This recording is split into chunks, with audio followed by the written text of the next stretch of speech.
Accounting 1, this video is going to be a continuance of adjusting entries. Last week I had a video that explained supplies, depreciation, and prepaid rent. This week we're going to continue on with adjusting entries. Remember, adjusting entries are always completed at the end of a period to update certain accounts. You will learn that one will affect the income statement, one account, and one will affect the balance sheet. Okay, so what I need for you to do now is go into Blackboard and print out a copy of this sheet, okay, and work along with me as I go through the different adjusting entries. Okay, so here's the first one. At the beginning of the year, the company had $5,000 in supplies on hand. I want to show you another supplies because oftentimes this one is difficult for students. Whenever you see a supplies transaction, always do a T account. What are examples of supplies? Well, I have one right in my hand. I have another one in my hand, paper. So what happens is there's a supply closet or whatever, and the business goes in and takes out different supplies during the period. They have an administrator who is responsible for ordering it and keeping track of those supplies. So the administrator will go in and do a physical count, so actually count what is still left in the supplies. And what isn't left has been used. You will learn that the amount used you will make the journal entry for in order to update the accounts. So it doesn't magically happen. An accountant or a bookkeeper has to go in and make an adjusting entry. So here's the example that I provided. At the beginning of the year, the company had $5,000 of supplies on hand. So over to the side, I'm going to do a T account. The T account I'm going to have is for supplies. Remember, you have to know the particular account. So supplies is classified as what? An asset. So the debit side will always increase an asset. The credit side will always decrease. So when you're first learning, put the plus and minus, and then you're clear on what you're doing with the account. The final balance will always be the normal balance. Well, you know the normal balance of any asset is always a debit. So put the B right here. So that way when you're working, you're clear. So I go back and it says at the beginning of the year, the company had $5,000 of supplies on hand. Okay, so that means 5,000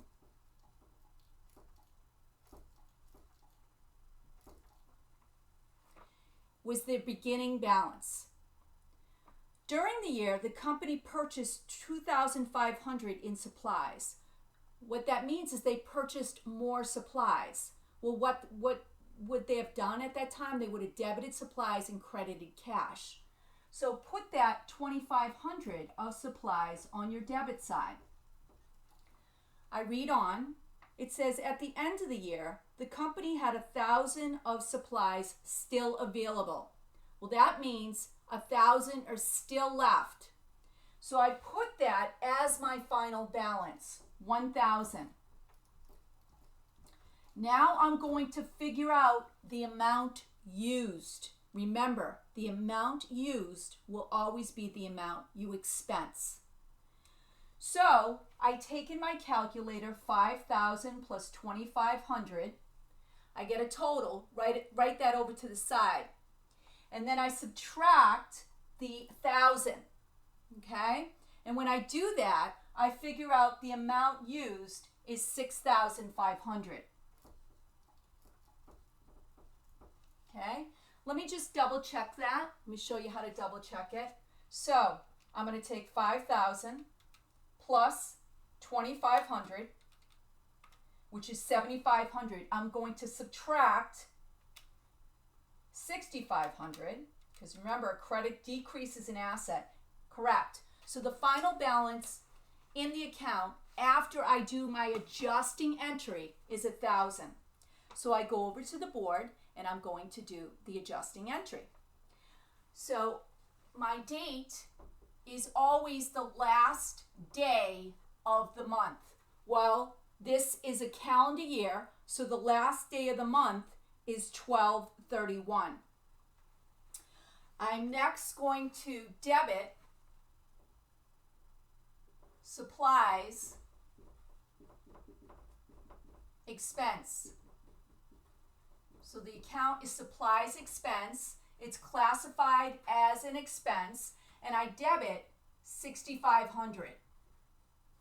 Make sure you call it supplies expense. Then I indent a little bit, and I'm going to credit my supplies. The supplies account is classified as an asset, and I credit that, $6,500. Okay? So that's the first example of an entry. Number 2, interest for a loan in the amount of $5,500. It's associated with a note payable. Remember, whenever you borrow money from a bank, you're going to put it in that account called note payable. Make the appropriate adjusting entry.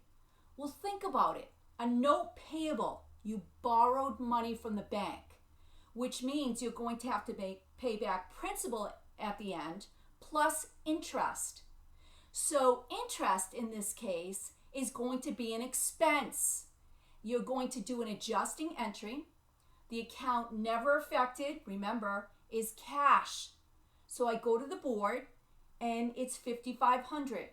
I'm also going to put 12/31. I debit interest expense.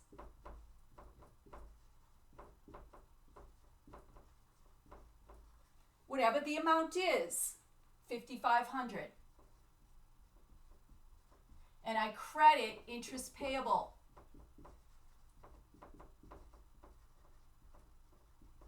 $5,500. Remember, interest expense is classified as what? It's an expense. Expenses appear on which financial statement? Correct. Income statement. Interest payable is classified as a liability. Liabilities appear on which financial statement? Correct. A balance sheet. Always check your adjusting entries. One will affect the income statement. One will affect the balance sheet. Okay, so now we're going to go to the next one. The next one, again, I put 12/31. Here's what it says. Interest was earned on a note receivable. Well, note receivable is different than notes payable. Here's why. Notes receivable, first off, is classified as an asset. Well, what's happened? You have lent money to someone else. L-E-N-T. You have lent money to somebody else. You could lend money to a bank if you own a certificate of deposit, a CD, where you put money in the bank and you do not touch it for a certain period of time. The bank, you've basically lent money to the bank. Or companies can lend money to each other. In that case, that is classified as a note receivable. Interest in that case is a good thing. So interest, you will learn, you'll set up an interest receivable and the other side will be interest revenue.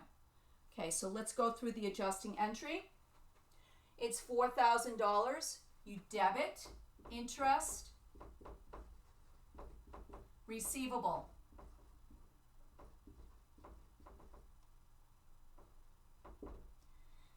Whatever the amount is. Later on, I'm going to show you how to compute interest. Not yet. Okay, so $4,000. Interest receivable is classified as what? An asset. Interest receivable affects the balance sheet. Then I credit interest revenue. $4,000. Okay, so remember with your entries, you list your debit first and then indent your credit second. Always list your debits first. Okay.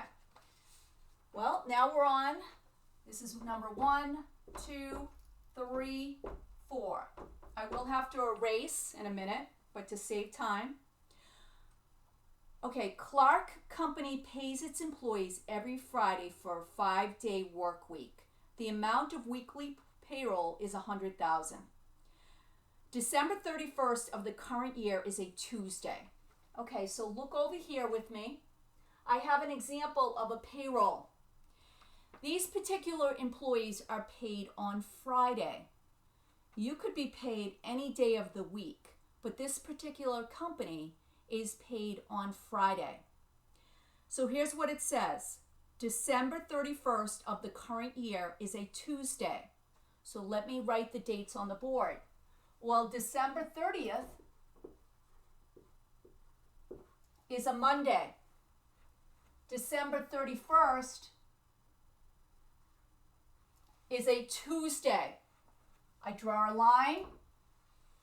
Well, what are we going into? January 1st. January 1st, 2nd, 3rd.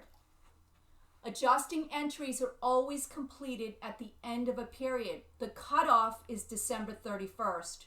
I will finish all my entries as of December 31st. I will not make an entry for January 1st, 2nd, and 3rd yet. I'm closing the period. So the accrual is only for 2 days. 2 days. Because December 31st is a Tuesday. So I go over to the board. I put 12/31. All right, let me show you how you're going to figure that out. You're going to take 100,000. All right, so let me show you over here. You're going to take 100,000 and you will multiply it by 2/5. 5 days in a week. The accrual is for Monday and Tuesday, 2 days. So 2 days for the accrual. 100,000 times 2/5, you will come out to $40,000. Okay? All right, so equals 40,000. Now you're going to make the adjusting entry for payroll. You will debit salaries expense,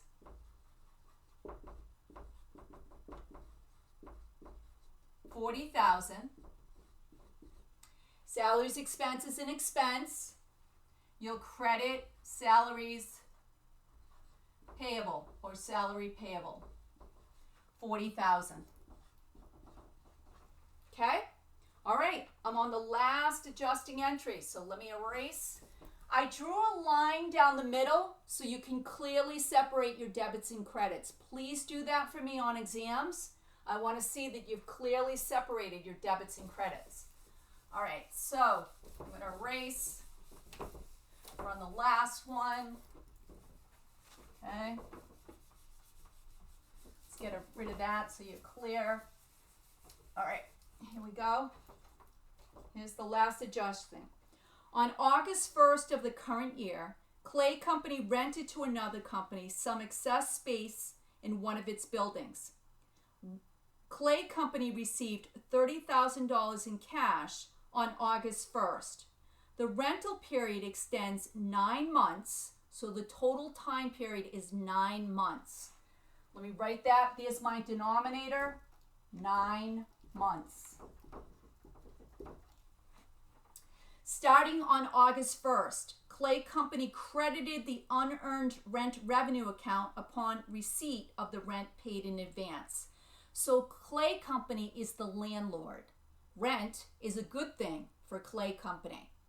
When they originally received that rent, Clay Company debited cash and credited unearned rent revenue. You will now do the adjusting entry for the amount of that revenue that has now been earned. Now I said the word earned. That when you hear that, one part of that will be revenue. Okay, so you're going to use your fingers, all right? And sometimes, when I teach that, students are like, oh, Professor Clay, that's elementary. So what? Okay, so it's August 1st, no adjusting entry has been completed up until December 31st. So you're going to count August. Why will you count August? It's August 1st. If it was August 31st, you would start with September, okay? But August 1st, it's all that month. So August, September, October, November, December. 5. So your numerator is 5. Your denominator is the total time period. So now you take the total amount paid. You're going to take 30,000 and multiply it by 5/9. When you do that, you're going to come up to, I'm looking at my notes, equals 16,666.6666. All right, you're going to round it to the nearest dollar. So you're going to round here, and it's 16,667. That's 5 or higher, goes up by 1. All right, so now we go over, and we put the date in, December 31st, okay? And you're going to make the adjusting entry for 16,667. So now you're going to debit unearned rent revenue, which is 16,667. And then you're going to credit rent revenue, 16,667. Okay? Let's look at our accounts. Unearned rent revenue is a liability. So that's what some of you did wrong on the first exam. You put that on the income statement. We clearly went over that. That is a liability. So that appears on your balance sheet. Rent revenue, yes, that is revenue. That will appear on your income statement. Okay, so those are examples of adjusting entries. Please watch this video more than once. They are very difficult, and it will give you more practice. All right, so get right into the lab. Do not wait to do your homework, and you will do well on the exams. Thank you.